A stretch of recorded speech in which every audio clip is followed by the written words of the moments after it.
मैं यूपी का सरकारी स्कूल। बात सन 2035 की है। मैं आसमान की ओर आंखें ताने रॉकेट से निकले हुए धुएं से बने रास्ते को देख रहा था और सुनसान सड़क में मस्ती से चला जा रहा था। अचानक एक अनोखी आवाज़ सुनाई दी जिसने मेरी आंखों को आसमान के रास्ते से ज़मीन के रास्ते में ला दिया। चूँकि सड़क में कोई हलचल नहीं थी और मोड़ के पास एक स्कूल और दो चार झोपड़ियों के अलावा कुछ भी नहीं था, तो मैं जान नहीं पाया कि यह अनोखी आवाज़ कहाँ से आई। मोड़ के समीप पहुँचते ही वह आवाज़ तेज़ी से आई और इस बार उसने संबोधित करके कहा, जाने वालों, मेरे दर्द को सुनो, मैं यूपी का सरकारी स्कूल बोल रहा हूँ। चूँकि मेरा नाम अभय है, इसलिए मुझे इस अनोखी आवाज़ और इसके अनोखेपन से कतई भय नहीं लगा और मैंने कहा, कहिए स्कूल जी, मेरे पास फुल टाइम है आपकी बातों को सुनने के लिए, क्योंकि मैं भी बेरोज़गार ही हूँ।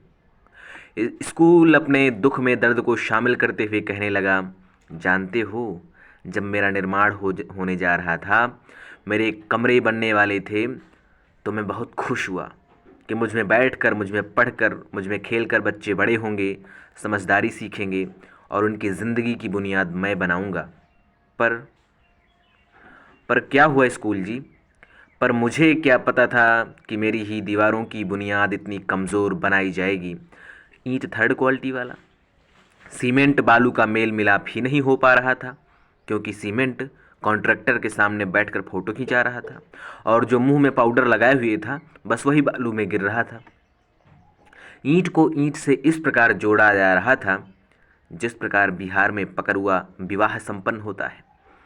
जैसे तैसे मेरी दीवारों को खड़ा किया गया और 4 कमरे बनाए गए। हालांकि कक्षाएं 5 चलनी थीं। तब कॉन्ट्रैक्टर ने कहा, सरकार ने कहा है कि एक कक्षा बरामदा में चलेगी। बाथरूम टॉयलेट बनाए गए, पर उनके दरवाजे लगाने की ज़रूरत नहीं समझी गई। बताओ तो स्वच्छ भारत अभियान के कितने एपिसोड खत्म हो गए, पर इनकी सफाई एक बार भी नहीं हुई।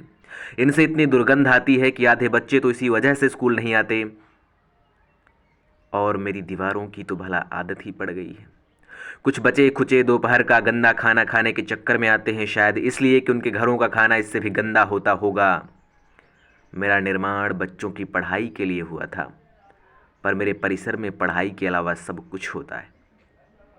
अध्यापक नामक प्रजाति तब मेरे परिसर में प्रवेश करती है जब तक धरती अपनी धुरी में आधी घूम चुकी होती है। इसके बाद का पूरा दिन बच्चों का खाना खाने के इंतज़ार में, कक्षाओं में और अध्यापकों का राजनैतिक और सामाजिक महत्व की चर्चाओं में गुजर जाता है।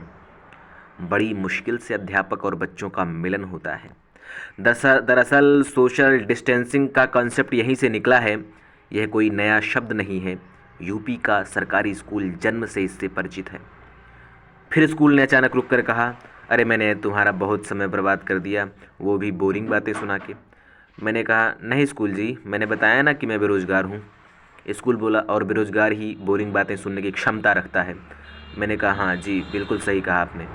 फिर मैंने बात बदलते हुए कहा कि बिना छुट्टी के आज आप बंद क्यों हैं स्कूल जी? स्कूल ने जवाब दिया, अजी हम काहे बंद होने लगे, हम तो अध्यापकों की मर्जी का गुलाम हूँ। सुनने में आया है कि आज सभी अध्यापक वैलेंटाइन डे मना रहे हैं।